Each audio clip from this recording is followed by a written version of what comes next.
Ready? 1, 2, 3, start. The suit filed by the Union of India was registered and summons were issued on 20th November 1987. In the suit filed by Express newspapers, summons was issued on 7th January 1988. The interim application filed by Express newspapers was considered on 18th December 1989 and vide a detailed order. A single judge of this court observed that the main question raised is as to whether the judgment of Justice Sen is a minority judgment or would constitute the ratio of the Supreme Court. The said question, as per the single judge, was a serious legal issue which required to be considered. The court also observed that most of the grounds in the impugned notice were repeated after the Supreme Court judgment. Accordingly, relief was granted in the following terms as thus the main question involved in the present case is as to whether the judgment of Mr. Justice A.P. Sen is a minority judgment or it constitutes the ratio of the Supreme Court. In other words, the question which has arisen for decision is as to whether the Union of India was precluded from issuing the impugned notices to terminate the lease and to take constructive possession of the building by directing tenants to pay rent to Union of India as according to plaintiffs there was an injunction. Para. This is purely a legal question. No doubt at the time of deciding an application for temporary injunction, this court is to take only a prima facie view. But the decision on this legal question is likely to dispose of the present suit filed by the plaintiffs as well as the suit filed by Union of India.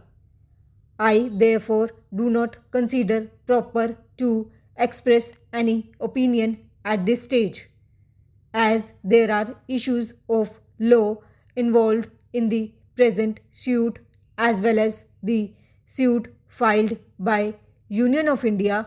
Proper issues can be framed and tried as preliminary issues as provided under Order 14, Rule 2 of Civil Procedure Code. It is thus evident that there are serious questions which are to be tried in the suit. Defendants have alleged that subsequent to the judgment of the Supreme Court in Express Newspapers Private Limited and others, there had been new grounds on the basis of which the impugned termination had been affected and therefore the grounds for the termination were not subject matter of dispute before the Supreme Court stated earlier. Para. However, this question has to be decided on merits after trial by the Supreme Court. In addition, plaintiffs have filed various documents to show that huge expenses are incurred by plaintiffs for maintaining the building, payment of property taxes and other charges. Moreover, plaintiff number 1 has been the lessee under the lease deed and constructed the building at its own expense. Plaintiff number 1 cannot be denied the benefits as lessee. Thus, in my view, plaintiffs have got a good prima facie case. Plaintiffs are in possession of the premises and have been enjoying all the benefits as lessees for the last several years. Thus, the balance of convenience also lies in their favor. For this reason, it can be safely said that in case plaintiffs are denied the benefits as a lessee, then they will suffer an irreparable loss and injury. As can be seen from the above order, the court was of the opinion that proper issues would require to be framed and there are serious questions to be tried. As per the Union of India, the impugned termination was based on new grounds after the judgment of the Supreme Court.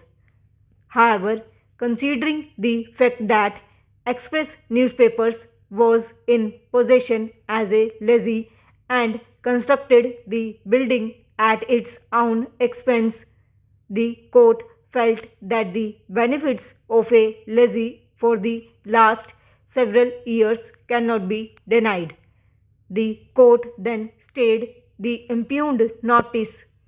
Thus, presently the notice terminating the lease and re-entering the premises is not in operation. Para. A perusal of the above order would show that the tenants were permitted to continue paying the rent to their landlord, namely Express newspapers, and the applications were disposed of.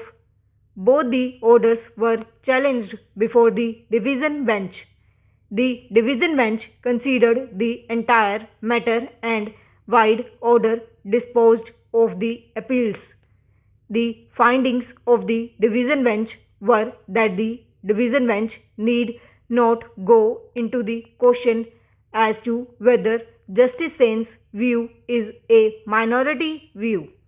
The matter was left to be decided by the trial court even as a preliminary issue. The injunction granted ought to have had imposed certain conditions in regard to the rents which were being paid by the subtenants. The single judge had not considered the imposition of certain conditions and hence other similar applications were remanded in their terms.